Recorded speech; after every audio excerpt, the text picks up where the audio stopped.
Okay, hello everyone. Welcome to the design overview part 2 for Gatecrashers.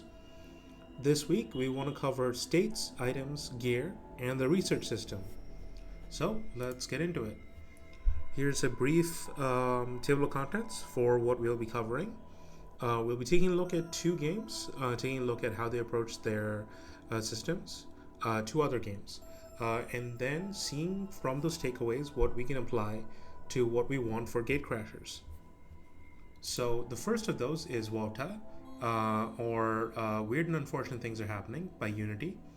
The person, not the engine. The person who I think I mentioned previously is a very storied RPG Maker developer. They made Luxor and Allure, and Weird and Unfortunate Things Are Happening is another one of their games. And it does something pretty interesting with the ailment system. So, when we're covering ailments in a menu-driven RPG, they tend to be fairly simplified, and as time has gone on, they've become increasingly simplified. Because ailments, by their very nature, kind of get in the way of players' flow. Because they serve as a resource tax, an action tax, a sort of forcing the player to have to play differently. And there's a general play pattern with ailments that I've noticed, which is either I have some ailments and I want to power through it, right? I don't think they're that big of a deal. Think of an ailment like paralyze or poison, and you having enough resources or you willing to expend enough actions in order to be able to finish the battle and can continue on even with it. Or B, I have too many ailments, or they're giving me too much of attacks, so I have to use a curative or an Esena, right, type of thing in order to clear it. And what's sort of happened since is that previously many ailments would persist between battle and field, and more recent RPGs, again in favor of gameplay flow, player convenience, right? Or perhaps they just want to focus the bulk of the gameplay within the battles themselves. Do not extend elements to outside the battle, and this is very much not what we want to do for Gatecrashers. So our goal with status ailments is to have the player think about them across the scope of multiple battles, right? Including the stretches of field in between them, and we want to create memorable, if a bit frustrating, gameplay beats, right? That make overcoming these ailments feel rewarding. And I point to a game, Dungeon Encounters, and how it uses things like Petrify, how it uses things like putting your party into debt, right? Into creating these temporary obstacles, right? That the player overcomes, and in doing so has to engage with other parts of the game, right? In order to, for example, get out of the debt, right? Or be able to pick up new party members as a result of the old party members being lost or petrified. So the way that we're going to approach it is the first part of it we're already doing, which is field skills, right? Where there are positive benefits that you can give your party on demand. And if you know an encounter is happening, or you have a fair understanding of how random encounters in a given space go, you can buff up your party, right? And deal with those encounters in a way that is not taxing to your resources. The second part is what we're going to take a page from Weird and Unfortunate Things. So the way that they have approached it is that they have status effects that are categorized by color. They're tiered. So positive statuses have a green border, and but negative statuses have sort of three levels. So you have a yellow status element, a red status element, and a purple status element. And depending on what part of the game you're in and what access to characters and items and skills that you have, you can only cure up to a certain level, right? And so what that does is that, let's say at the start of the game you're dealing with yellow status elements, you're able to deal with those, right? Either using skills or items, right, in order to take care of them. But if you're given a red status element, that's a little bit harder to deal with, right? And so it sticks around a little bit longer, and you have to conduct your battles with that in mind. Eventually, you'll get the ability to take care of red status ailments, and then purple status ailments come in, right? And you'll be dealing with those right up until the end of the game. So I found this to be a very interesting part of playing that game. To go into it a little bit further, here's what is meant by the yellow status ailments. So we have we have damage over time in the form of bleeding. We have crowd control in the form of stun. We have debuffs in the form of the different break ones, right? And then we have different sort of variations on that. But most of these, right, are impactful, but things that you can sort of power through, things that you can often deal with, right? No one of them is going to be the end to your battle. Now, when we bring in the red status effects, these start to layer. So notice that in the red status effects, there's 2 types of damage over time. So you can be bleeding and have disease, and that is much harder to deal with than any of them individually. Moreover, red status effects are much more disruptive to your gameplay style. As opposed to the yellow ones, which you could reasonably power through, these ones demand you to have to spend resources in order to take care of them. For example, migraine, you lose psi points every turn. Psi points is sort of the MP equivalent, which means that if you try to power through it, you'll end the battle and you'll have much lower resources going into the next one, right? So that's not ideal, right? So you want to try to take care of that as soon as possible. We also have some funny ones like possessed, right? Which this doesn't give it a good descriptor of what it does, but the game uses it in interesting ways. And then last but not least, we have the purple status effects. Notice that once again, they're sort of layering on top of each other. So grave poison, disease, and bleeding, if you have all 3 of them, you're in trouble, right? We have curse and worse curse, right? So you're already used to how the lower level of the status effect works, and now when you're dealing with the much higher level one, right? You are potentially dealing with something that is far more dangerous. Stats down 10% can stack on top of the stat downs caused by break, right? And put you in a pretty bad position. Where the design space I think is really interesting for purple status effects is things like Anguish, right? Which is a custom status effect that can only happen to one party member, right? This is the thing that a more story-based menu-driven RPG can do. And Weird and Unfortunate Things, I think, is very successful, right? At marrying the narrative with the things that take place in battle. But it also shows, Unity sort of shows that we can expand our ailment design space this way, right? Even if there are effects replicated across the tiers, the fact that you have to deal with them in this sort of incremental order, I think makes it such that, at least in my playthrough of Weird and Unfortunate Things, status effects matter a lot more. And also the tools to be able to resolve them become much more important as well. And yeah, that's a thing that I think is really good. So what are we going to take away from this? So we're going to cover the positive and negative status effects. One of the things that the positive and negative status effects share is the fact that I would like them to be tiered. So we have tier 1, which is effects that clear at the end of battle. Tier 2, which are effects that persist between battle and field and wear off after a number of turns.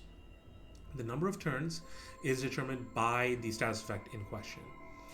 So we'll generally want to have some status effects that have 15 turns, and keep in mind that turns are steps out on the field, right? So it's 15 turns in battles, or 15 steps, 30 turns, and then 50 turns. So we want to have a couple off each, right? So you're having to deal with them on different time scales.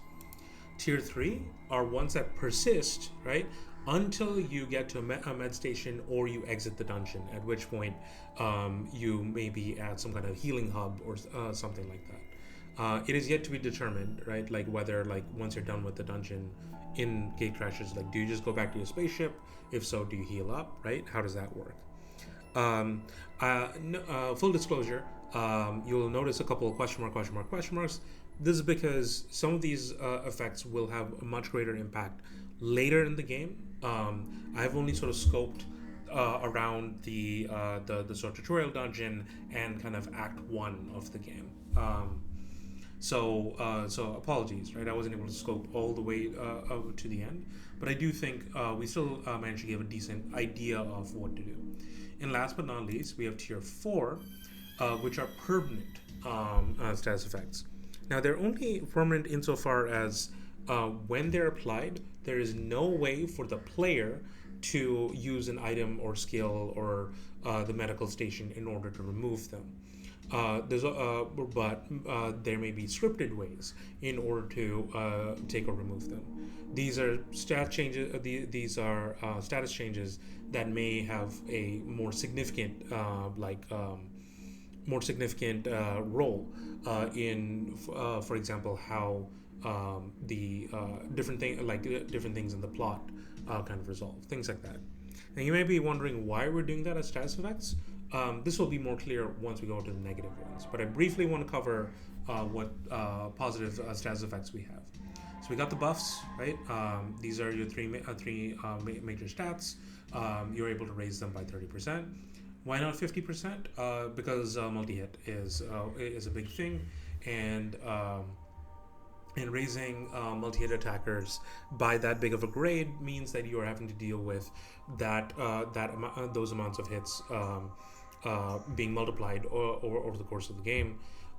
In a previous game that I worked on, called Strive for Cosmos, that's that's a lesson that I sort of learned from it.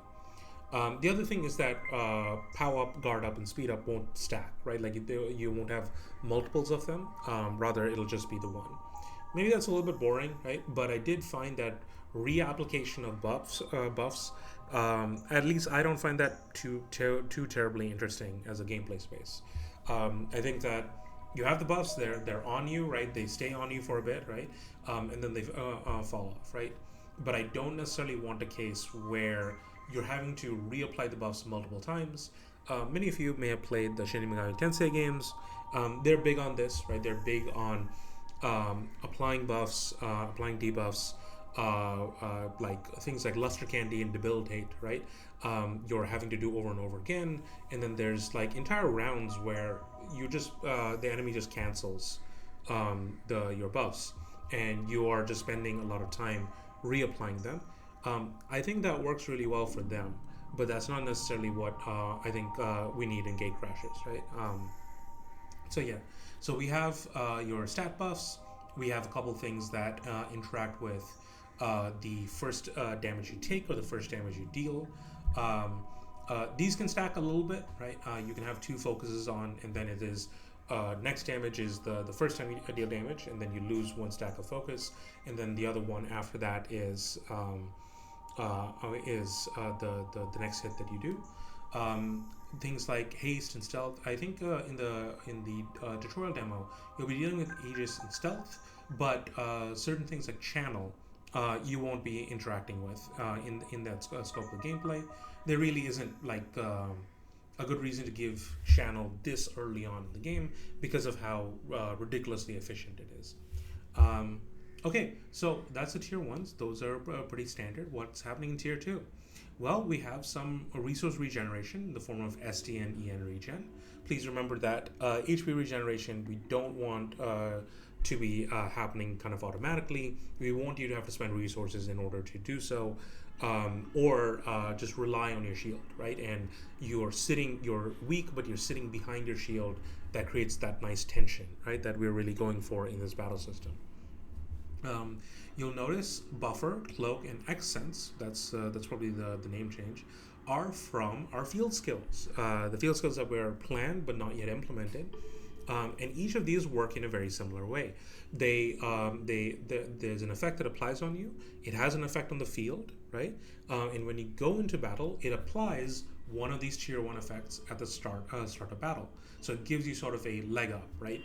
Going into each battle. And so yeah, this design space I think is really interesting, and we've done some interesting things in the negative stats effects with it as well.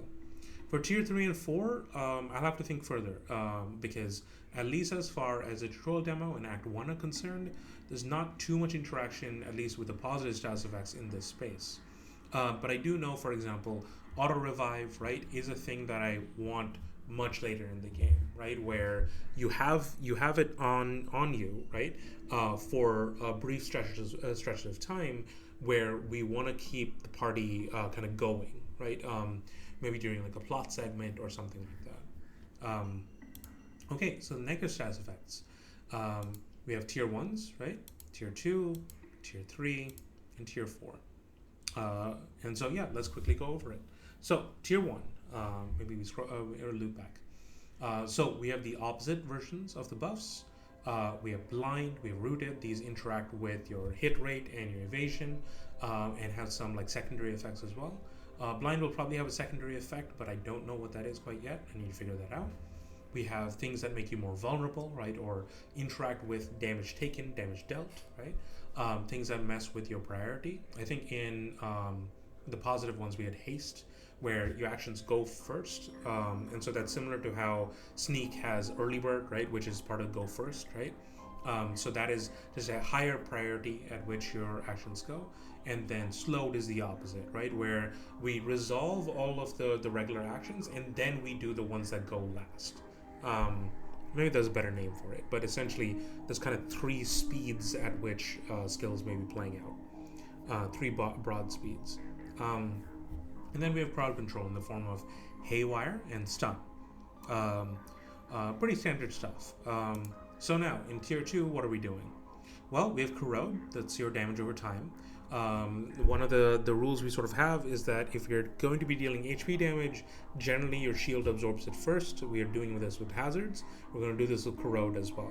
But corrode lasts a very long time, probably more than you have HP for. So yeah, either you're confident that you can tank it with your shield, or you kind of let it, or you have to cure it before it fully lapses, because it could kill you multiple times over, right, if you just kind of let it do its thing.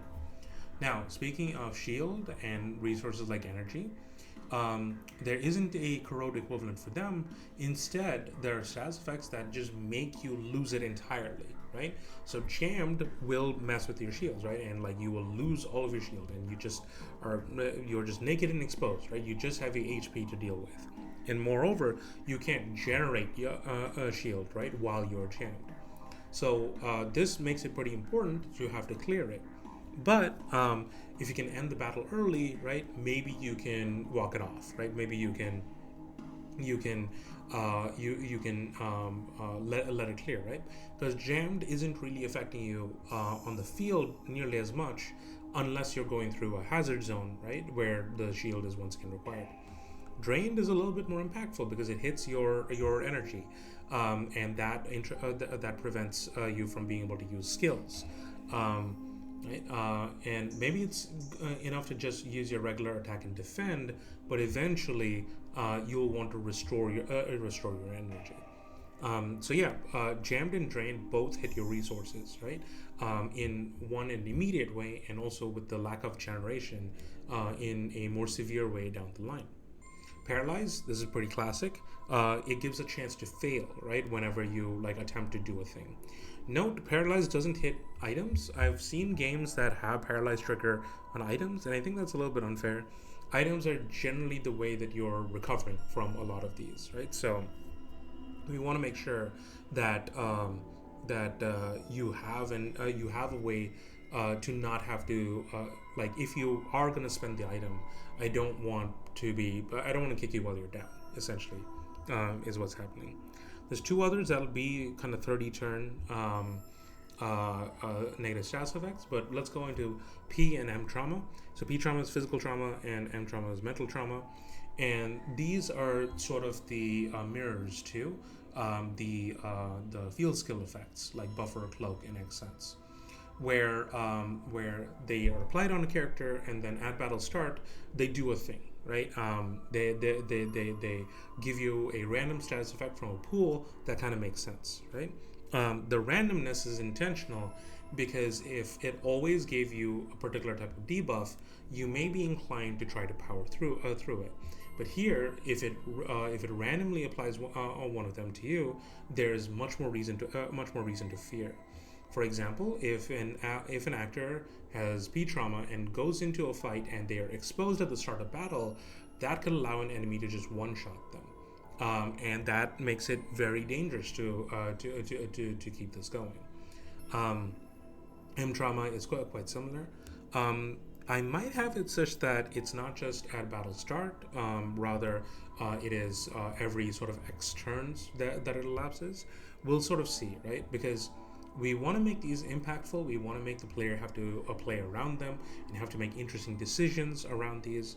There is always a risk of making them too annoying, which is the opposite of kind of the effect that we want from these status elements. Speaking of annoying, Banished. This is one that many of you may be familiar with. Banished effects or kidnap effects are ones that remove a party member from the party. This is particularly impactful in Gatecrashers because of the way the formation order works, right? So if one member of your party disappears, all of a sudden you don't have somebody sort of safe in the back row anymore, right?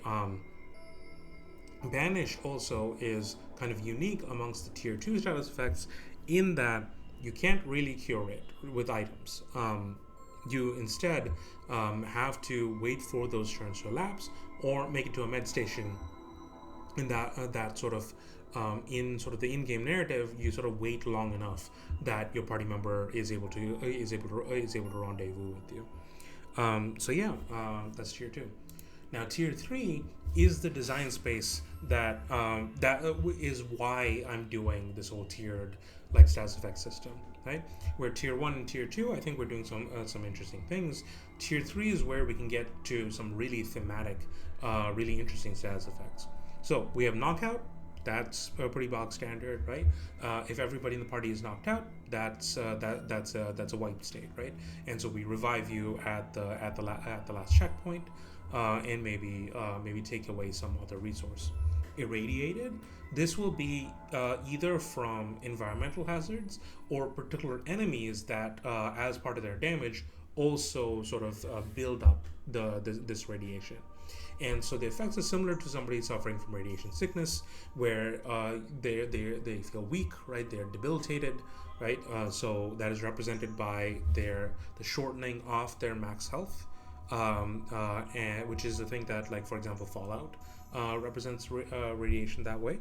And then when you go into battle, it applies one of the stat debuffs on you. I was debating whether it applies all of them or if it just applies one of them. We'll see what ends up working on better, but it's something that you can fight through. If for example somebody is in the back line, right? You can be okay with them being irradiated because they're not taking necessarily too many hits, right?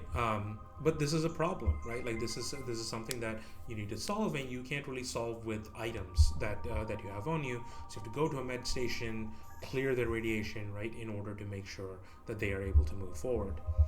Parasited. I hinted at this last video we did, where there may be enemies that deposit that as part of their attack deposit eggs on you, and those eggs start eating away at you, right? Unless you're able to clear them, right? Now the really interesting thing about the status effect is that at base, right, it is another damage over time, stacks with things like corrode, right? But if either 50 turns elapse or that actor is KO'd for any reason, the egg hatches. And so if it happens on the field, it immediately throws your party into a combat encounter with whatever hatched from it. The interesting thing here is that this can hatch in the middle of combat as well, which would add the hatchling to the current ongoing fight. which I think is really cool, right? Sort of like a dynamic summoning in of enemies. All of a sudden, a fight that you thought you had in the bag, right, is suddenly going to turn against you. And what's interesting in doing it this way, right, is that there's definitely in maybe like late Act 1 or early Act 2, I want to feature like a sort of hive type of dungeon, right, where this is a status effect you're dealing with pretty often. We want to cool off on that for future dungeons after that, because this is particularly like a experientially difficult status effect for the player to deal with. But maybe down the line, maybe in like late Act 2, early Act 3, maybe we have the party go and like visit like a haunted like space relay, right? And there are ghosts on this haunted space relay, and they will also be using parasited, right? Because they will try to possess you, right? And it works in a very similar mechanic, right? In that you're losing HP, and eventually, right, they will burst out of whoever whoever fell. So yeah, it's a really gnarly status effect, but it's a status effect that has a built-in story, right? Kind of within it, right? Where there's this threat, right, that is kind of ticking down as it is applied to your party members. Let me know how you feel about this. Maybe I'm getting too excited about it, but I think it's interesting design space, and I also think that it's very thematic to some of the experiences we want to have, right, in this type of game. So another status effect that I think is interesting design space is maimed. That's what we're calling it now. I'll try to find like a better name for it. But the idea here is that in going through these combats or going through hazards, your party members may lose limbs, right, or have parts of their body injured enough that they cannot equip certain pieces of equipment. So here it seals, right, an offense, defense, or auxiliary. I'll talk about auxiliary gear slots later, right? It essentially forces you to have to re-equip that actor until you're able to get them back to a medical station. So in particular, this really harms heavy weapon and heavy armor users, because they require multiple slots in order to use their more powerful weapons. But if they get maimed, right, all of a sudden they are having to resort to using a backup weapon or backup piece of armor, right, which may not work with the rest of their build. Now, if this only affects one party member, maybe you're okay with it, right? But if it, for example, if it like takes out your heavy gunner, right, who is your main source of DPS, you may want to consider, okay, we got to backtrack, right? Like we can't really support the rest of the party, right, without their help. So here, I think we have a very strong list of tier 3 negative status effects. I may even add more, right, to this, because I just think this part of it is like really rich to explore. Okay, and then the tier 4, we have the permanent ones.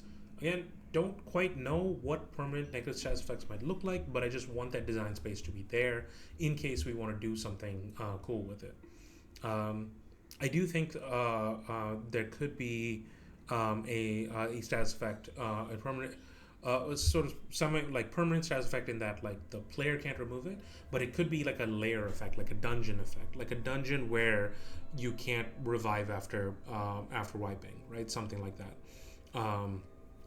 That sort of like ramps up things and makes things feel a little bit more serious. I remember in Wizardry Variants Daphne, there's a mortuary dungeon which you can kind of keep exploring, right? But it makes death deathier, if that makes sense, right? It makes it so that you can get ashed easier, right? Which you really want to avoid, right? Because that takes your party members significantly out of commission. So those kinds of things I think can be used to make these sort of frustrating, interesting friction for the player, right? To have to contend with, and again have the joy of overcoming it, right? Once they get to the other side of it, and sometimes be able to weaponize these against the enemies, which I think we're going to get into very shortly. Okay, let's talk about items. So items are in 3 broad categories. We have combat items, field items, and supply items. Let's drill into these a little bit more. So combat items, generally consumables, they'll deal damage and apply effects. These are the only items you can use during combat. So we have damage items which deal damage of a particular element to enemies or group or all enemies, right? And they come in different forms. We have volt grenades. These you've run into. You've seen them in the demo. These deal volt damage to an entire group, right? But it escalates from there. You have spider mines, which you will get access to shortly after, like leaving the tutorial dungeon. And these work similar to a negative status effect, where they kind of go and sort of haunt one enemy, and after 3 turns, they will explode, right, and deal their damage. So they deal a significant amount of damage, right, more so than like a volt grenade would deal. But you are having to sort of wait for that to happen, or trying to engineer situations where that can happen maybe a little bit sooner. Mortars are sort of your artillery option. And so they're a good way of dealing multiple hits using an item, right? Where grenades and spider mines just have their one explosion, mortars kind of keep going, right? And so here, right, if you have a swarm enemy, right, that you're having to deal with like that is weak to acid, right? You can use the acid rain mortar, right, in order to keep exploiting their weakness, right, every single time. And last but not least, we have this pocket singularity. I haven't put what 5-star combat items might look like, because I don't know, right? I haven't gotten to that point in my planning, in my prospective gameplay yet. So we'll see, right? We'll sort of build on top of kind of what we have. But I know I want to do a pocket singularity. I've wanted to do this since the previous game that I worked on. So this is like a Gravija type of effect, where the enemies lose a percent of their max health. If they are like bosses, or if they have some kind of resistance to it, they will lose a percentage of their max health. It just won't be as much. Right? Maybe for FOE type of enemies, they lose 12% of their max health. Still pretty good, right? And for boss type enemies, right, it might be 7%, right, of their max health, which maybe that's not too great. But given that I'm letting you manufacture as many pocket singularities as you want with the way that the recombinators work, we just have to put some limits, right? So the game doesn't turn into pocket singularity spam at the end. We'll make the cost kind of prohibitive, right? But anyway, this has this additional effect, right, of the target. If their HP is less than 25%, when after the effect happens, they're banished. And this can be very good at cleaning up like a fight against some pretty tough enemies. But it's also the rare chance that the player gets to inflict banished, right, on the enemies. I think the Scion class tree also gets the ability to do this, but has a more like situational success rate in order to do so. So yeah, so here are a couple of the damage items, and this is the sort of general trend that you'll kind of see with them. Moving on along, we have support items. These apply positive effects to allies and negative effects to enemies. Previously, I had tried to separate out the two of these, but I wasn't finding much good utility in handling them separately, right? Because usually if healing were more of a part of this game, support items would have been healing and the positive effects, and then the damage items would have been the damage items and also the negative effects. But I decided, let's just put the support items kind of together until we can find a meaningful categorization delineation between them. Anyway, that's a lot of waffle. Let's get into the items. So a couple of these you've seen. You've seen Flashbang. You've seen it as Flash Grenade. I'm probably going to rename it to Flashbang, largely because Grenade has a sort of established identity that I want the player to associate with grenade type items. And yeah, it definitely inflicts blind to all enemies. We want status effect application to be cheap, right? We want it to be cheap in order for players to want to use it, because one of the things that we're dealing with in making RPGs is that we sort of have to fight against some preconceived notions about RPGs, where many players, even RPG players, are going to be coming in not knowing, well, how effective are status ailments in this game, right? Because they will usually default to the fact that they're not that useful. Um, just because of how many older games have handled it or have had bugs that make it such that they're much harder to apply than they actually are. So here in with the flashbang, we want it to be cheap. We want these to be easily usable, and for the application to be direct and useful. Flashbang is going to be much more effective in the early parts of this game, where more enemies are using attacks with kinetic damage, right? Sort of physical attacks, right? And that's kind of what Flashbang gets in the way of. Later on in the game, where enemies are using a mix of kinetic and energy, and later predominantly energy, right? The utility of this kind of falls off, but it's still available as a means for the player to just have a safeguard, right, against a lot of the damage that's coming in. Okay, moving on. Combat Stim. This will have one. You will be able to get one copy of this in the tutorial area, and this is intentional, right? Like we want individual item pickups. You'll probably notice in the demo that I give 2 of an item every single time, of a new item every single time. This is intentional.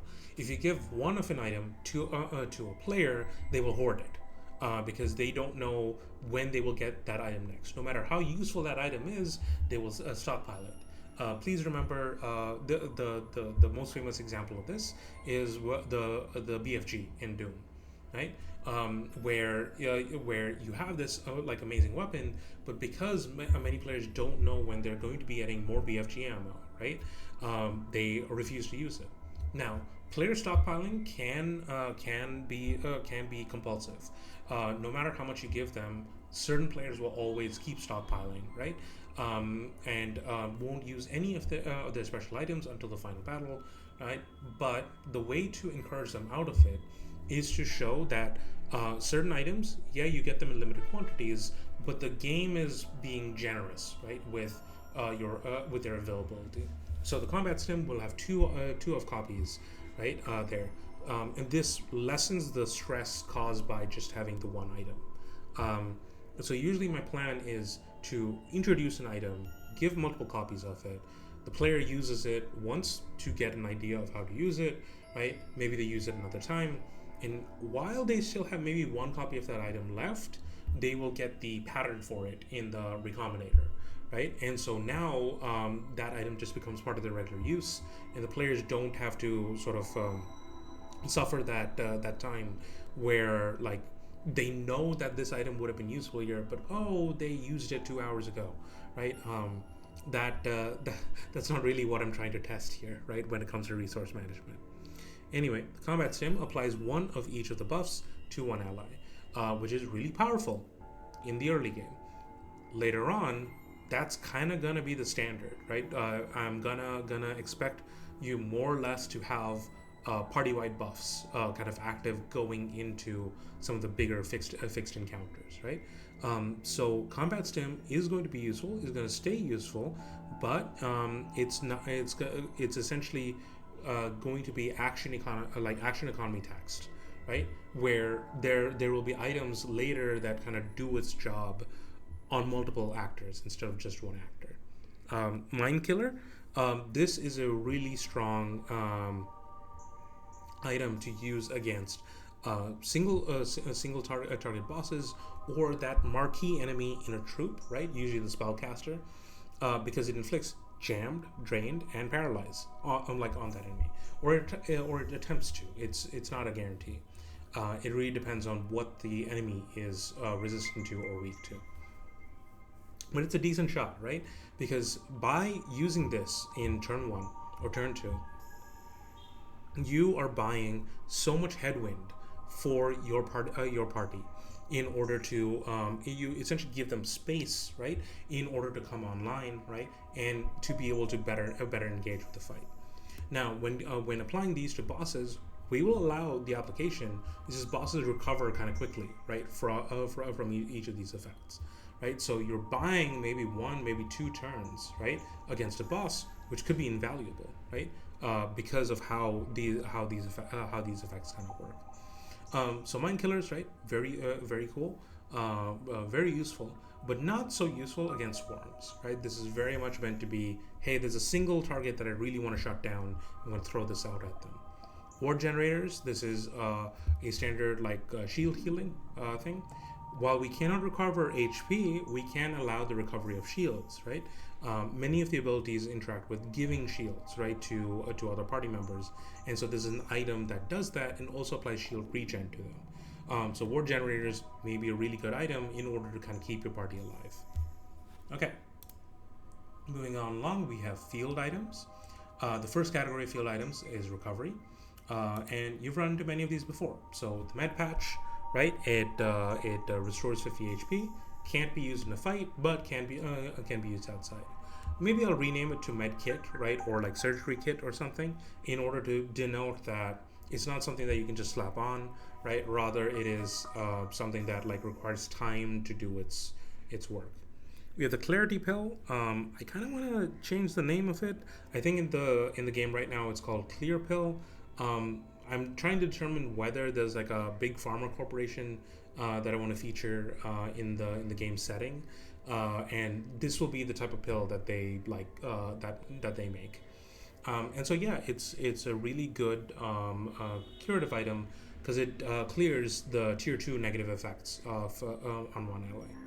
Now, generally, in terms of like curing effects, do I want? Question now that we're tiering the effects is, do I want it such that a higher level cure also cures the lower level ones? So does this clear both T1 and T2? Not that T1 effects matter out on the field, right? But would it like essentially would that apply, right, to maybe future items down the line? I don't know. I'll have to test it out. But the main thing is that I want it to be such that you care a little bit more about the status effects, right? So it could be that you're having to use 2 separate items to cure those negative effects. I'll see how the players feel about that. My guess is they're going to be annoyed if we do it that way. But yeah, you have a curative effect. You have something that restores energy, Magnexus, right? It is like sort of like a battery. It sets up a field, right, and just juices everybody's like energy reserves. Very sorry, I think I bumped into the microphone. Okay, last but not least, we have an item that gives you resources. I'm considering this as part of recovery, right? Because your experience and your skill points are also sort of part of the pool of resources that you have. Big question mark on that. So a chrono crystal is one that gives a skill point to one ally. In previous videos, I had already talked about this. The whole reason we're doing the skill point system and things like that is that we can make skill points fungible. We can make them things that come from a particular item, not just from your level ups, right? And so even if your level ups give you the majority of the skill points that you're getting in the game, at a certain point in the game, I'll actually want you to manufacture, right, like chrono crystals, right, in order to completely max out your characters. This will be for the post game probably, right? Because if I do that for the main game, then yeah, players are just gonna be stuck with that end game grind, right? And they're not really gonna have that sense of completion that like propels them forward to want more from the game. So chrono crystals give you skill points. Memory crystals give you experience, and there's gradations of that. So there'll be one that gives you 1,000 experience, one that gives you 10,000 experience, 100,000 experience, 1,000,000 experience, right? I don't think our numbers go up to 1,000,000, but we'll see. But yeah, this is the kind of thing that you'll find as a limited item, and players can feel free to bank that or feel free to use those right away. And then later on in the game, you get the ability to manufacture them, and it becomes this big sink, right, for the amount of credits and accumulated resources that you built up. All right, moving on along. Traversal items. We have not dealt with these at all, largely because they're not really going to be a part of the tutorial demo. But there's concepts here that like are going to be pretty easy to understand. So, tier 1 item, Stun Pulse. This will stop FOE movement in a grid around the party for a limited number of turns. Right now, in the tutorial demo, we want the player to run into the FOEs, run away from them, get the items that they need, and eventually go back and challenge them. Sometimes we want them to pay attention to the patrol patterns, right, in order to avoid them, right? So I don't really want the player to get command of or be able to disrupt the way that the FOEs kind of function. But later on, I want to give the player the ability to do this in order for them to be able to avoid them or be able to jump them, right? Like they stun them, right, and then they use it as a way to initiate. This can also be useful for dealing with multiple FOEs in a small room like area. But let's say a big corridor that has two FOEs that are going up and down. You're maybe only going to be able to get one of them with a stun pulse, and then later on you'll have to encounter the other one and deal with them. So it adds a new dimension to that, and it also specifically calls out tiles and the grid, right? Which is probably the first time we've done that in like all the items that we've kind of covered. But just know that that's a thing that we're measuring, and it's a thing that we can potentially use, right, as part of our design toolbox, shall we say? Okay, rescue shift key. This is an Ariadne thread, right? This is returns a party to the last med station with a set a checkpoint at. I went back and forth on whether you can set checkpoints on other types of stations as well, and I think I agreed that like putting them near the med station is probably the best, because it makes sure that they revive in a situation that they can kind of fish themselves out of. If you revive at an op station, everybody's at 1 health. You're probably dying the next battle, right? So I think that we'll just have it be med stations for now. Maybe I'll figure out a way maybe I'll figure out like another like kind of hub that they can reappear at in the future. Okay, anti-grav emitter. This lets the party hover. So for the tutorial demo, a big obstacle right now is gaps, right? These sort of big yawning gaps that sort of deposit you just out into like outer space. You cannot cross them currently. So later on, we will give you the ability to do that and have dungeon designs that are such that essentially, like if you fall, right, like you fall to a lower level, so you need to hover between platforms, right, in order to progress. This could be fun. This is a way to advance your movement, right? And so I think that hovering is like the first of the movement tech we want to sort of add in, and then later on, you know, maybe it's phasing through walls, right, or it's kind of continuing to move upwards or downwards, right, until you hit a ceiling or something like that. That sounds pretty crazy. Maybe that's out of the scope of this game, but we can have fun with it. Okay, last but not least, we have the mini station. So mini stations are stations like the recombinator, the op station, the medical station that fits in your pocket. And so in the mid to late game, you will get the ability to deploy your own stations wherever you want, wherever you feel is appropriate as you're crawling through a dungeon. This is a thing from Undernauts, where Undernauts has this whole construction kind of aesthetic, right? Because you're sort of a construction mining company, right? That is delving into this dungeon. And so here, yeah, we sort of allow you to deploy a recombinator and use it for a limited amount of time. This introduces a ton of problems because we don't want the player to accidentally seal themselves and prevent being able to progress. So we'll have to check what tiles they can validly put this on without obscuring without gating themselves, right, accidentally and causing a soft lock. The way that Undernauts gets around this is that by and large, most of the deployables are billboards, right? So billboards are like sprites that are just on a tile that you can move through, right? And you can interact with no matter what direction you're facing. Well, we've already established that the stations in the game have a physical presence, right? So we can't quite do that. So instead, what I'll have to do, and this will be a fun bit of code on my side, is to check what tiles, like whether the tile that you're trying to place this on, whether it blocks a path from your current position to the end, right? Or two where we'll have to do two checks. One, does it block your path back to the entrance, and one, does it block your path to the exit? Maybe that's overkill. Feel free to chime in the comments for methods to do this. I could also just like use region tags and be like, the region tags of this kind are the one that you need to look out for places to put this down. But the more natural it feels, the more the player feels like they can sort of customize bits of the dungeon, the better these kinds of consumables will be. So yeah, I really look forward to players finding the best spots, because one of the things as we move on is that we'll move out of where humanoids have been, and so like more and more, right, we'll be going into facilities where it doesn't really make sense for vending machines to be there, right? And so giving the player the ability to set those up helps us maintain the narrative, right, of the player building those campsites and things for themselves, rather than them being there sui generis.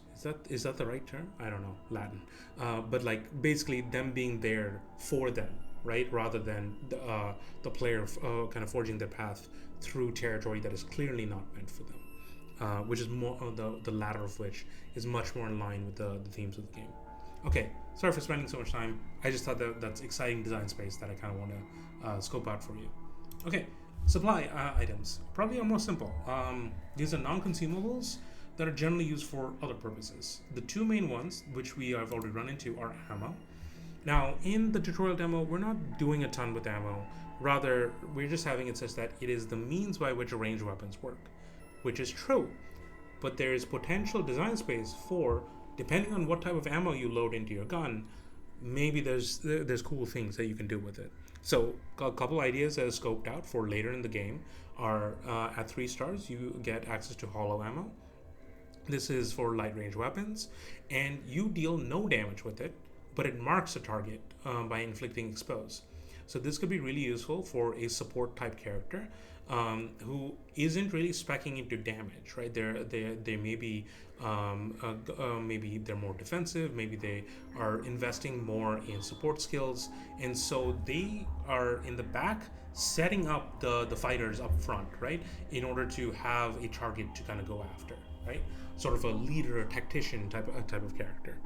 And then we have hex ammo at 4 stars, which is usable by heavy weapons, and basically if you crit or KO with it, it causes the poor adversary to explode, right, and deal damage to nearby enemy groups. Kind of terrifying, but it's something that's available to you hopefully later on. Materials, we've run into these before. So a key thing about the economy of this game is that non-humanoid enemies do not drop credits, right? Credits, it probably only makes sense for humanoid enemies to have them, and even then only some humanoid enemies to have them, right? The ones that are sort of looped into the larger the larger galactic civilization that is currently existing, right? There might be humanoid enemies that are not part of it, and maybe they have a different currency or something. Potential space to explore. But for the purposes, right, of the economy of our game, most of your assets are assets, right? Are like physical assets in the form of materials that enemies drop. And you want to take them to the recombinator to convert them into liquid, right? To make them into currency that you can use for whatever purpose that you want. Usually investing in another asset. So the biomass blob we've run into, cracked L-core.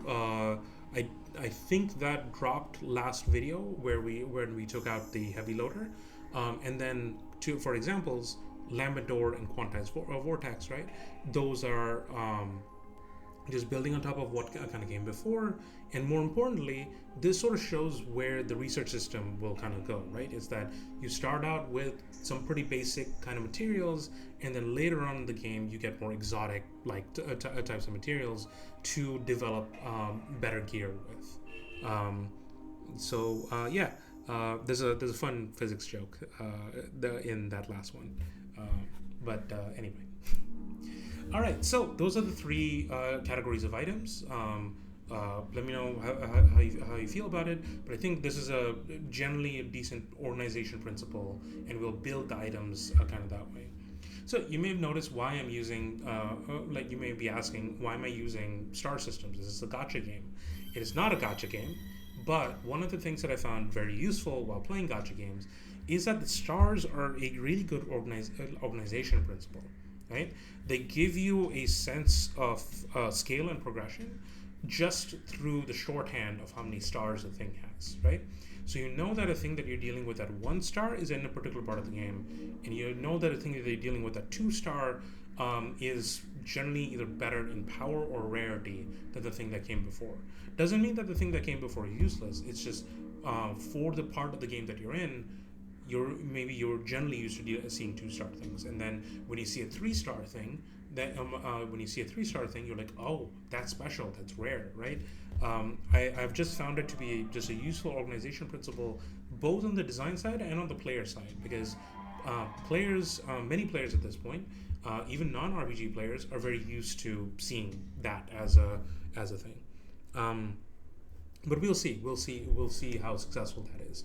But at least on the back end with the design, I'm using the stars as a way of knowing what part of the game certain things should come in. Okay, items, they can be found in these places, and the goal is that nearly all items can be created at the Recombinator once discovered. This is very important. This is why the Strange Journey Underknots type of economy is being put into place. Is I want to avoid players grinding for items, right? Rather, there's specific materials that I want them to go after, but once they have them and they create the product, I don't want them to go back for those materials. Rather, they've created the pattern and they now just need to get credits, and everything makes credits in this game. But we'll get into more of that later when we talk about the research system. Onto gear. So gear is categorized by what equip slot they can be placed into, and so far we've defined offense, defense, and modifier slots. So what can go into each of these? How are these constructed? So we've already dealt with this in weapons for a little bit. Weapons can be melee or ranged. There might be some that mixes up, but these are the general traits associated with it. They can be light or heavy, and that determines the number of slots that they take. Light weapons are generally meant to be multi-wielded. Heavy weapons are generally meant to deal with groups of enemies as opposed to single enemies. They're still very good against single enemies, right? But yeah, they tend to multi-target a lot of the time. And then elements. A weapon can have multiple elements, right? But they will generally have one kinetic element and one energy type of element. So the kinetic elements in our game are slash, pierce, and crush. The energy elements are pyro, volt, acid, and warp. Now there may be special weapons that are only kinetic or only energy, and in that case they may have multiples of those, right? So that just gives us a little bit of breathing room, right? Or design space. Why did it call design space breathing room? Yeah, I think that was a Freudian slip. That was very telling. Okay, and then lastly we have effects. This is going to frustrate a lot of you, but like effects is a catch-all. It is generally positive effects that are applied to the user or negative effects that are applied to target, as it applies to offense type of gear. But this could apply to kind of anything, right? So it's sort of a catch-all. I won't define it that much more than what is required here. All right, so let's take a look at a couple examples to see sort of how these come together. A couple of these you may already be familiar with. Carbon Knife, we've dealt with it before. It can deal 1 to 2 hits. 2 is if you're on the high speed side, which none of our characters in the tutorial demo are yet, but will be near the end of the demo. And a dart gun, that's a ranged weapon. It uses light ammo, nothing much more than that. Moving on to the 2-star ones, we have the Smart Lance. Now, I'm using the smart as like a kind of a prefix for weapons and armor that tend to give you back resources when you do a particular thing. The idea of like smart, efficient, right? Like that kind of thing. So this is a lance. Only deals one hit. It's a heavy weapon, so it'll probably deal a significant blow. And if it's crits or KOs, you get back energy, which is very handy, right? Especially early on. Um, the Inferno Cannon is a ranged heavy weapon. That's sort of like it's like it's spitting out like sort of fiery shells, right?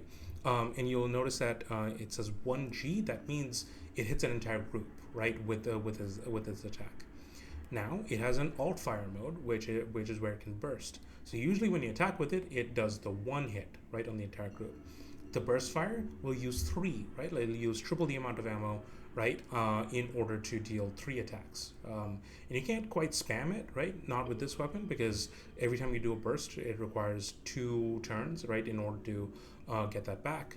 But yeah, like this can be a very powerful weapon in the right hands, but it's gonna chew through your heavy ammo like no tomorrow. And then at 3-star, we have two weapons. We have an Electrolash. Now this is, you can think of like a monofilament whip, right? That has like a current that's running through it. The best way I can describe it is it's Kafka's weapon from Honkai Star Rail, right? One of her weapons is the sort of monowire whip. The other one is a Walter from Helsing, right? But he doesn't use electricity necessarily with his monowire whip.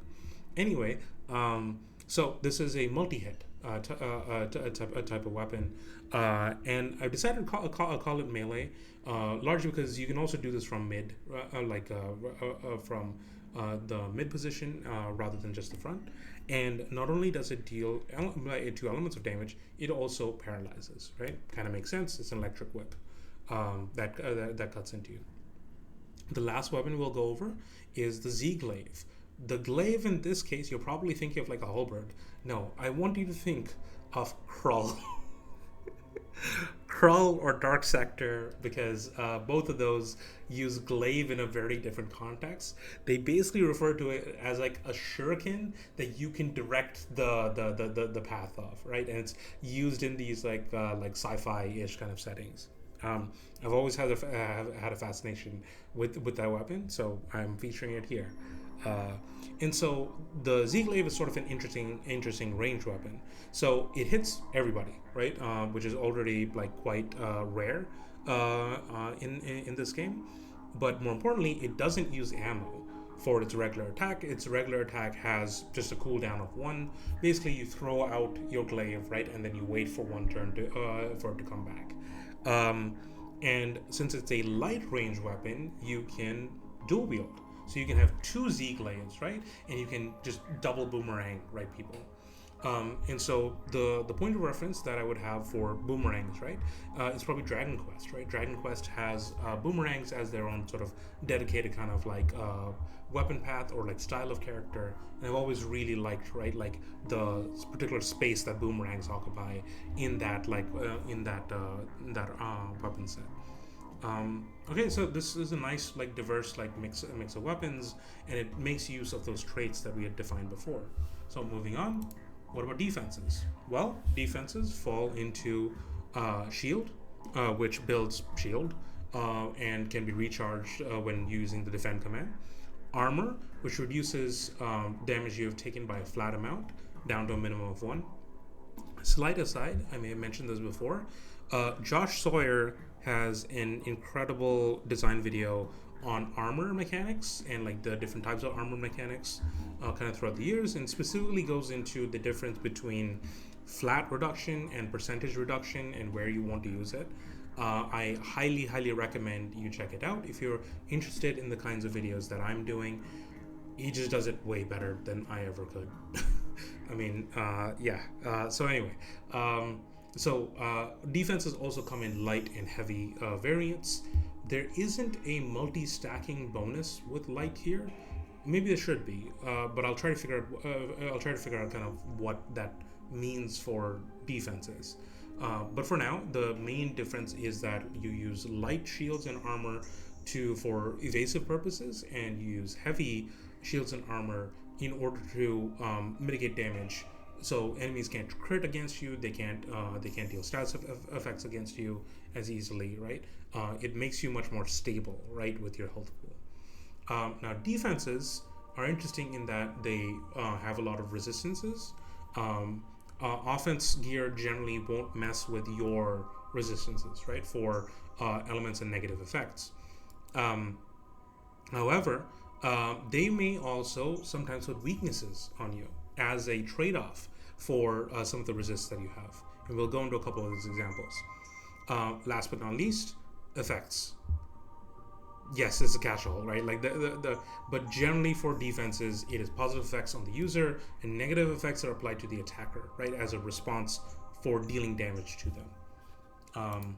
Okay, so a couple of these we're familiar with. We have the Hollow Bracer, doesn't really improve your guard, but gives you 20 shield. We have the Carbon Mesh, improves your guard and improves your evasion rate, but gives you no shield, right? Early on, the Hollow Bracer wins out over the Carbon Mesh, but if you're building a frontline character, right, you kind of want to mix up both, right? You want some health to regenerate, but you also want to be able to mitigate damage. Later on in the tutorial demo, you'll run into the Diffuse Shell and Hazard Suit. I believe we've already run into the Hazard Suit as of the last video. And so the Diffuse Shell is a heavy shield, so it takes up 2 slots, and it gives you 45 shield and a bit of defense as well. Just a smidge, right? Not so significant that it outclasses the existing armor, but enough that there's a meaningful difference between the Diffuse Shell and the Hollow Bracer. It also lets you resist a type of damage. So resisting damage means it cuts it to 50%, nullifying the damage 0%. I am not. We might do damage absorption, but it's going to kick in mid to late game. So we don't have to worry about it for now. Hazard Suit, it's a heavy piece of armor, right? One last thing about Diffuse Shell. So there you can see that if you stack 2 Hollow Bracers, it's not going to compare favorably to 1 Diffuse Shell. This is intentional. This is for me to make heavy shields look pretty good, right? Later on, they may be like kind of mixed, right, as to whether you want 2 light shields or just the one heavy shield. There's going to be more space for trade-off there. But here, I just want to make it very clear that, like, yes, there's good reasons, right, to use a weapon that takes up 2 slots, right? And then later be like, well, there's things that you have to weigh, right? And you have to decide what is better for your character build, right? Does the heavy shield work better for them, or do 2 light shields work for them? There may be advantages and disadvantages to that haven't been factored yet. Okay, Hazard Suit. So this is a heavy piece of armor, and it resists a number of different status effects. The Hazard Suit is particularly useful in the tutorial demo, as each of those status effects are things that the boss can inflict. So you only get 1 copy of the Hazard Suit, and that's what. And so you have to decide who gets it against the boss that you have to go up against. All right. To close this off, we have some 3-star bits of defense gear, and they're both kind of interesting. So you have the Medic's Wing, which is a light shield, gives you a smidge of guard, gives you 40 shield, but importantly, when you defend with it, it applies Aegis to you, which is a positive status effect that negates the first negative status effect you take. Very useful, right, in keeping you alive. But you can stack it. You can have somebody with 2 Medic's Wings, right? And so when they defend, they will recharge up to 80 shield, right, and have 2 stacks of Aegis kind of set on them. So that can be game changing, right? And you can sort of build a character kind of around that. What I expect will happen with Medic's Wing is that it's going to be useful even when we get into 4-star gear, right? There's going to be players that like kind of want to build around this because it is such a convenient way, right, of just making sure that that there can be good mitigation of negative effects. Okay, almost lost my train of thought. Lastly, we have the powered exosuit. This is sort of the follow-up to the hazard suit. So the powered exosuit, 8 guard, very good, probably the highest guard that we've seen, bit of heavy armor, and it fully resists all kinetic damage. So slash, pierce, crush are halved. And the halving happens before the flat reduction happens, right? So they're halved, and then also like 8 damage is, or I believe it's in the damage formula, it's actually gonna be like 16 damage is reduced. So a lot of survivability there, right? Like something that's really good. However, you're weak to stun, which may or may not be a breaking point for giving this to a grunt at least, or at this point there'll be a trooper probably, right? A trooper or sentinel. Those are the two sort of class lines. But yeah, if your main tank is taking a lot of negative effects, you really don't want them to be stunned, right? If you can help it. And so yeah, you are making them very strong in one regard, but potentially weak in others. So yeah, trade-offs, right? This is how we make equipment interesting for the player to have to kind of weigh their options. And so some players are going to be okay with the risk, and other players are going to be like, no, I'm going to stick with light armor for now, and they'll have to deal with those kinds of difficulties instead. All right, moving on along, let's talk about modifiers. We've mentioned nothing about modifiers in the past videos, largely because it's going to be a design space that like we only barely touch upon in the tutorial demo. But modifiers, and it's also something I'm mulling about in my head, how do I want to approach it? So modifiers generally come in, have one or more of these traits. They can change your stats, right? They have various sundry effects, right? They can add skills to a particular actor, right? So that like they can use things that are outside of their skill set. And the last and probably the most significant one is that they can alter the actor themselves. They can push them along this sort of trinity of organic, synthetic, etheric affinities, which comes with a change to resistances and weaknesses inherently, as opposed to being humanoid, which means that you're sort of a blank slate, and then equipment determines that for you. Okay, so let's take a look at some of them. Some of these are classic accessories. You've probably seen these kinds of archetypes before. The infrascope guarantees you like a very high like physical hit rate, but you can't crit anymore, right? Or you like it's severely reduced. So you're trading off damage potential for a precision. This is terrible to put on a sneak, right? Because a sneak wants to keep critting, but it may be really good for a backline scion, right? Somebody who is using their ranged weapon, right? Maybe a heavy ranged weapon, in order to land all of their hits. Could be very powerful. The auto nemonizer. This is something that vastly increases the XP gain of one actor. And generally, XP gain has been the same throughout, but there'll be ways to kind of modulate it for the different characters. This can be particularly helpful if you're shepherding, right? So if you have a party member that is at much lower level than the rest of the party, then you give them the auto nemonizer, right? And they can very quickly gather their XP. But it comes with a trade-off. That actor cannot escape from battle. And so the person who needs the XP the most is also the most vulnerable, right? When something bad happens, right? I want to see how players behave with this. I think it's an interesting risk reward, right, for having this kind of thing on.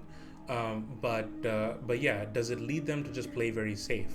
Do they stick a bunch of auto nemonizers, right, and just grind in one area, right, no matter how many steps it takes? I'm very curious to see what kind of behavior comes out of this. Okay, Codex, the Codex Galadrius. Codices are mods that generally will teach a skill. There's sort of a cycle of them, a cycle in the Magic the Gathering sense of like there's one of each thing. But yeah, here you get Field Medic, which is a thing that the grunts get, but no other class gets sort of access to, which is being able to have a skill that clears the tier 1 negative effects on an ally in battle. This could be very useful. Note that the skills here have charges instead of using energy, or having a cooldown.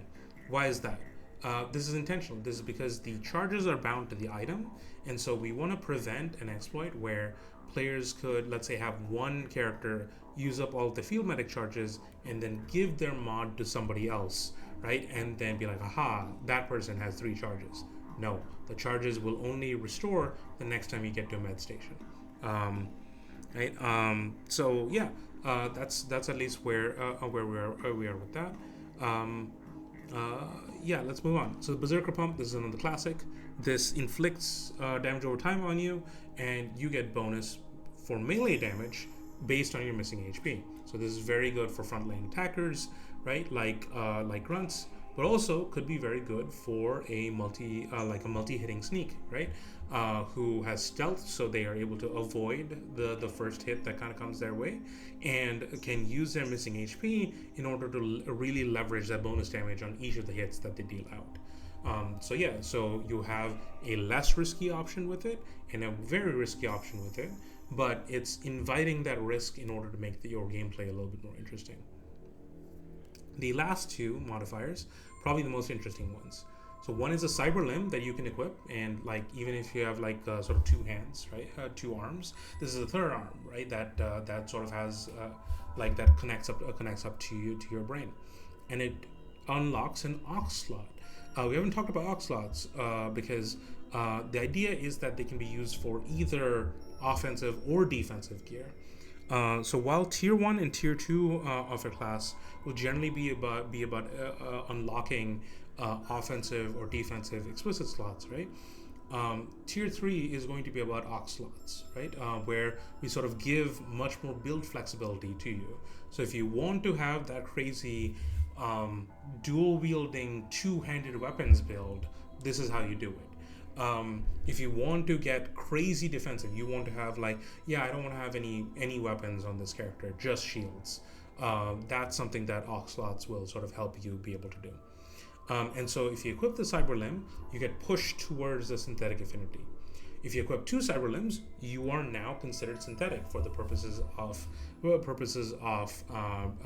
damage types, resistances, and weaknesses, that kind of thing. The thing that I'm debating with modifiers is that, do I want them to be semi-permanent? What I mean by this is that right now I'm treating them like any other piece of gear, like accessories, right? Which can be freely traded between actors. And there's definitely a world that I can see that like you can freely trade like a prosthetic, like cyber limb, right? Between actors, and in the sci-fi future, like it's smart, it makes sense, right? It has an interface that it can lock into, right? And it can work.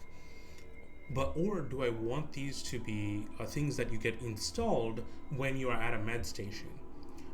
Which means that you can get it installed and get it removed at a med station, but in between, right, like trips to the med station, right, while you're exploring the field and out there in combat, you cannot remove them. They're affixed to your character. So I'm debating that. Let me know in the comments if you feel they should work sort of like cyberware, right?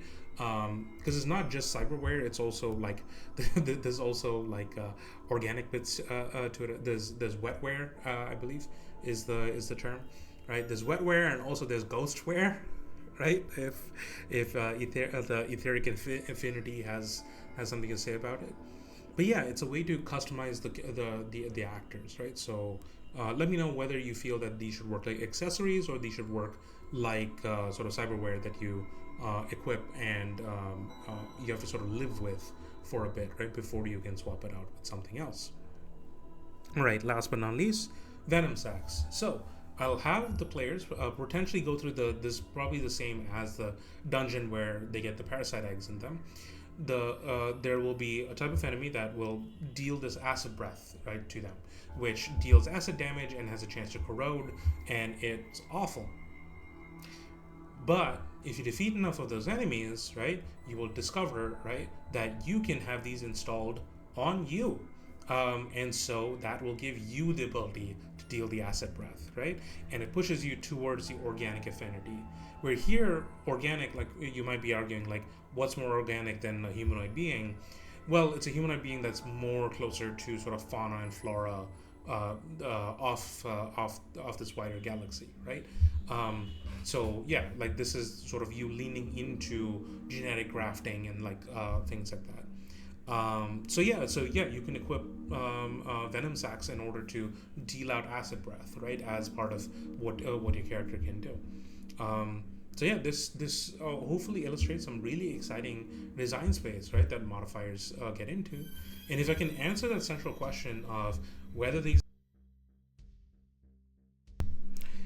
if I can, sorry, I think I accidentally turned off my microphone there.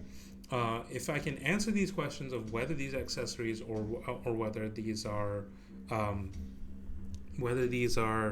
like sort of cyberware type of things, then yeah, I think I'll have a clearer idea of what to do with the sort of identity of these gear types.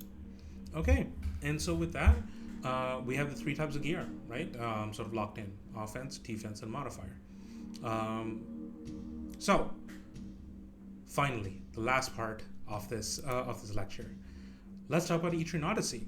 Etrian Odyssey, a very famous series of dungeon RPGs. One of the main reasons why I'm invested in making a dungeon RPG to this day. So, the Etrian Odyssey games have a system where when you sell different types of items to the trader, it'll unlock a limited stock of some new gear items. And so this usually means that you can get these new weapons and armor for one party member, but in order to outfit all the party members with the cool new gear, you're gonna need to journey into the labyrinth multiple times to engage them in that dungeon exploration loop. And so some of these materials can be found at harvest points, others can be found from specific monsters. Etrian Odyssey does a thing where the monsters have conditional drops. So depending on how you defeat them, depending on the damage type, or sometimes you have to bind the monster, right, or have them under a particular status effect, or defeat them within a certain number of turns, they will drop a specific material after you meet those requirements. You will usually get clues for how to do this from the tavern, right? Like when you're talking to other adventurers and like gathering rumors. Now, mid to late game in most Etrian Odyssey games, you get access to formaldehyde. This is an item that makes a monster drop all of their items, regardless of having to meet those conditions. And this greatly accelerates your material grind, right? And you are able to get access to late game equipment more reliably. And so the way that EO does it is that a lot of the most powerful gear for a given entry are going to be gated by these materials, right?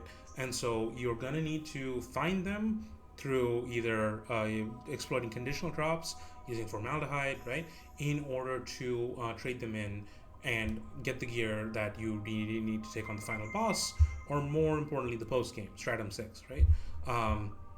And this is a great way for the player to sort of amble through the game, right? And get this thing sort of as a semi-regular occurrence, and then at the end game really focus on, yeah, I really need these materials in order to get this equipment in order to optimize my builds. So what of this do we want to take for Gatecrashers? Well, introducing the research system. So we're already trading materials to the Recombinator and getting credits for it. But what this allows you to do is allows you to discover new patterns. Patterns are sort of patterns or blueprints, right? That's kind of what we're calling the schematic for an item that a Recombinator needs in order to manufacture it, right? And so by selling a full set of materials, right, for one of these patterns, you'll get a notification where it'll be like, hey, you made a discovery, or you made a potential discovery. So you check the research tab, which will be on the shop scene, and it'll have maybe like a name on the list that's like question mark knife, question mark patch. And when you access that entry, it'll give you the list of the sets of other materials you need to finish the pattern. So you've already sold the burnt remains to it, and to make this kind of knife, you need to sell a carbon knife to it. So let's say that you do that.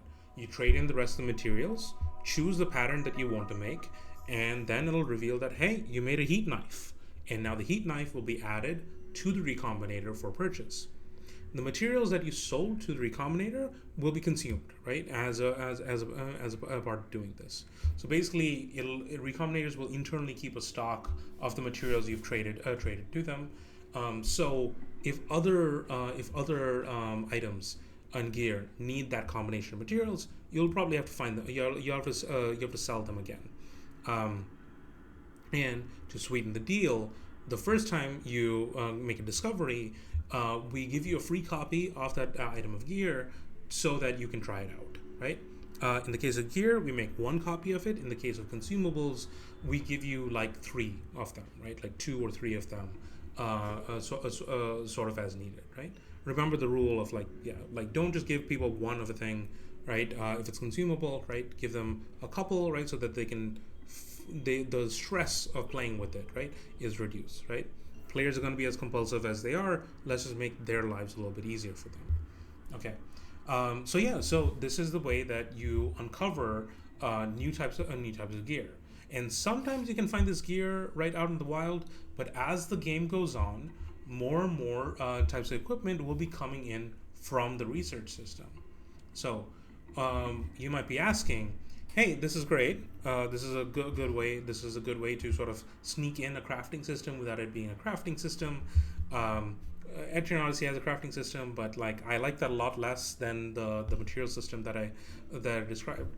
But coming back, how are you going to prevent the issue of the player having to look for a particular item that they're having a hard time either like running into the monster that drops it, right, or finding it out in the dungeon? How are we going to do that? Well, don't worry, because they are going to get research credits for each discovery that they complete. Research credits are a separate currency that is held inside the Recombinator, and this acts as a wild card for the materials required to complete a pattern. So if the player is lacking the materials that need to be traded in, they can just use research credits instead to fill that gap. And so with this, we have a really, at least in my estimation, a really robust system that feels like very thematic to sort of the sci-fi feeling of this game, where you are trading in materials, making discoveries, going out there in order to finish those discoveries, and getting access to new equipment, right? But also we are enabling you to make future discoveries this way. So there's sort of a tech tree that will kind of like come out of this, right? As you make one discovery in order to move on to the next. What I expect to happen is that most players will only nominally engage in the system for about 2/3 of the game, right? Similar to how the conditional drops and formaldehyde have work in Etrian Odyssey. But in that last third, they will essentially start running into items that they really want from the research system, right? Things that are like the perfect bits, right, in order to complete the builds for the different party members that they have. And so they're going to start investing in this research system. They're going to finish a lot of the low tier research that they previously ignored in order to gain research credits to make that perfect item, right, for them, right? And so yeah, this is hopefully a system that links in with our dungeon exploration loop, right? And yeah, creates incentives to go after certain enemies, and invest more in this economy. Now, one of the things that we haven't gotten into in this talk is economy. We'll discuss that in a future design review, because we want more of the tutorial demo to be done so that you can get a sense of what the economy kind of feels like. But we'll talk about how we're going to be taking notes from Strange Journey and Undernaughts Labyrinth Yomi for this. This is why the Recombinator is set up this way. And the hope is that the research system doesn't undermine, right, that freeform economy. Rather, it just enables it, right, by giving this system of like turning in rewards, right? We're not really going to have a quest system in this game. I feel it doesn't really feel appropriate, right, for the kind of vibe that we're going for. So in lieu of that, right, we have this sort of sub goal that is happening as you're doing your dungeon exploration. Okay, here are a couple examples of patterns that you can make even within the scope of the tutorial demo with the research system. So I brought up the heat knife example before. You gotta find burnt remains. The way that you find burnt remains is you defeat organic type enemies with pyro damage, and you gotta trade in a carbon knife. Which will give you a couple extras of, such that it's pretty easy to sort of engage in the system. And then you get a heat knife out of it, which is a carbon knife that's a little bit stronger and deals pyro damage, which can be really helpful, right, for some of the later enemies that you fight in the tutorial demo. But notice that each of your starter weapons has sort of a tier 1.5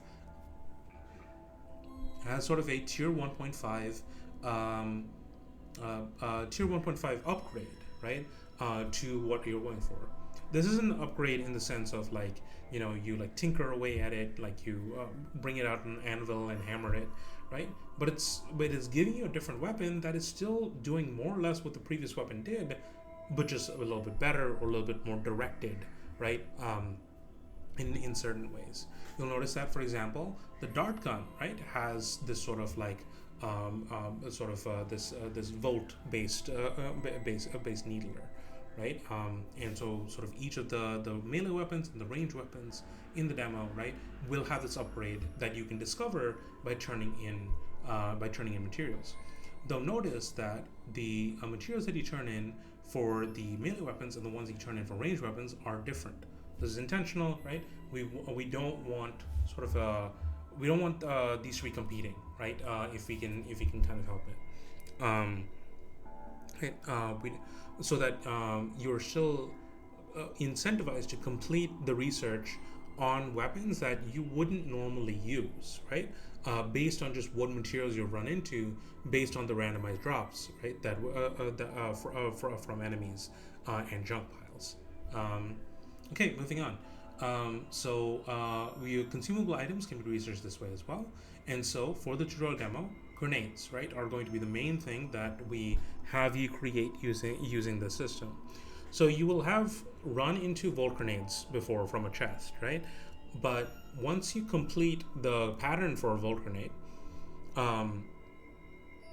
you will have a pretty good idea of what to use to make the pyro grenade and the acid grenade. For example, if you turn in 2 dented cans, the recipes for volt grenade, pyro grenade, and acid grenade will show up. And so the main difference once you turn in the main component, right, is the sort of elemental component that you need to bring in for each of them. And so using this, we can hint at the player, right, of like, well, if you completed one of a set of items, completing the research on the other other elements of that set should be fairly simple. Similarly, this is one that's not going to be the tutorial demo, but you'll run into an item called med gel, which you can turn in.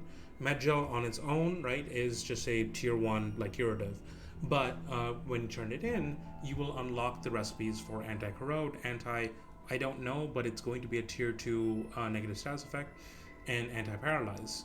And once you turn that in, you will eventually sell to the recombinator viscous bile, murky patrol, right, or copper wiring, and be able to complete some of these, right? So either by selling the sort of elemental component, or by selling the core component, right, you are able to discover one half of it and to be able to get the other side of it. Now note, more complex patterns will require more different types of items and different amounts of them as well. So we're keeping it simple for now, but this is a system that can grow and scale and hopefully become a highlight to the systems that we have kind of presented here. Okay, that was a long one. I hope everyone enjoyed it. I hope you all got a lot out of it, and I hope that I didn't like lose my voice halfway through. But yeah, that's sort of what we have planned for Gatecrashers coming soon. So let me know in the comments how you feel about the system, whether you've seen like an equivalent of it before. Probably, right? Like I'm not really going into a new space, especially because I defined like the two games that we're going to be sort of using as sort of like a base for our assumptions. Um, but yeah, this was very enjoyable to put together, and I look forward to turning a lot of this theory right into work, into putting that work into the game. So next week we'll be back. We'll be fleshing out the back half of floor one, and yeah, look forward to that. Take care, everyone.